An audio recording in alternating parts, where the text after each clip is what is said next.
लिंगायत महामठ के पूज्य प्रभु देव स्वामी के नेतृत्व में बीदर के पत्रिका भवन में एक प्रेस मीट का आयोजन किया गया। इस प्रेस मीट को संबोधित करते हुए लिंगायत महामठ के प्रभु देव स्वामी जी ने कहा कि अक्का अन्नपूर्णा ताई का पहला स्मृति महोत्सव लिंगायत महामठ द्वारा 23 और 24 मई को बीदर शहर के बसवगिरी में आयोजित किया जाएगा। बसवगिरी में भव्य मंच, मंडप, आवास और प्रसाद के निर्माण सहित आवश्यक तैयारियां जोरों पर चल रही हैं। उन्होंने बताया कि विभिन्न समितियों के पदाधिकारी स्मृति समारोह को सफल बनाने के लिए कड़ी मेहनत कर रहे हैं। राज्य के विभिन्न जिलों और पड़ोसी राज्यों से आने वाले श्रद्धालुओं के लिए बसवगिरी स्थित दासोहा भवन में आवास की व्यवस्था की गई है। उन्होंने बताया कि 2 दिनों तक लगातार प्रसाद का आयोजन ही होगा। इस अवसर पर रमेश मठपति सहित अन्य लोग उपस्थित थे। कैमरामैन पुष्पराज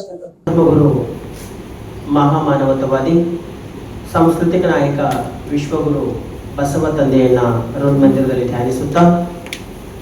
ಆ ಬಸವ ಗುರುವಿನ ಕರುಳಿಗೆ ಹೋಗೊಟ್ಟು ಕಲ್ಯಾಣ ನಾಡಿನಲ್ಲಿ ತೊಳಗಿ ಬೆಳಗಿರುವ 770 ಮರಗಣಗಳ ಲಕ್ಷದ ಮೇಲೆ 96,000 ಶರಣರ ದಿವ್ಯ ಚೇತನಕ್ಕೆ ಹಣೆಬೆಳೆದು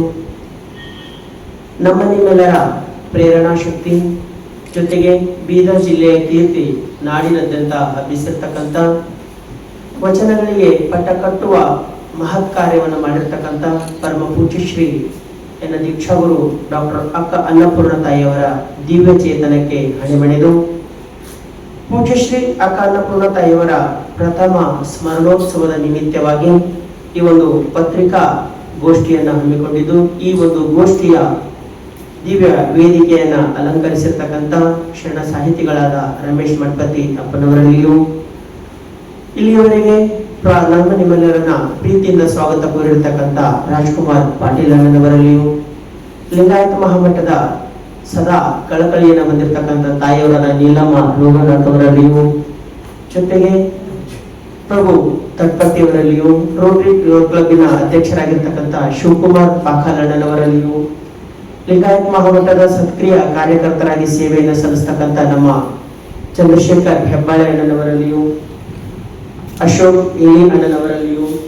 CS ಪಾಟೀಲ್ ಅಣ್ಣನವರಲ್ಲಿಯೂ, RK ಪಾಟೀಲ್ ಅಣ್ಣನವರಲ್ಲಿಯೂ, ಲಿಂಗಾಯತ ಸೇವಾದಳದ ಕಾರ್ಯದರ್ಶಿಗಳಾಗಿರ್ತಕ್ಕಂಥ ನಮ್ಮ ಚನ್ನಬಸವ ಹಂಗರಿ ಅಣ್ಣನವರಲ್ಲಿಯೂ, ಲಿಂಗಾಯತ ಸೇವಾದಳದ ಅಧ್ಯಕ್ಷರಾಗಿರ್ತಕ್ಕಂಥ ಅಭಿಷೇಕ್ ಮಠಪತಿಯವರಲ್ಲಿಯೂ, ಜೊತೆಗೆ ಈ ಒಂದು ಪೂಜ್ಯಶ್ರೀ ಅಕ್ಕನವರ ಮಹತ್ ಕಾರ್ಯವನ್ನ ನಾಡಿನಾದ್ಯಂತ ಪಸರಿಸಬೇಕು ಅಂತಕ್ಕಂಥ ಒಂದು ಸಂಕಲ್ಪವನ್ನು ಇಟ್ಕೊಂಡು ನಮ್ಮೆದುರಿಗೆ ಆಸೀನರಾಗಿರ್ತಕ್ಕಂಥ ಎಲ್ಲ ಪತ್ರಿಕಾ ಮಾಧ್ಯಮ ವೃಂದಕ್ಕೂ ನನ್ನ ಹೃತ್ಪೂರ್ವಕ ಶರಣಾರ್ಥಿ.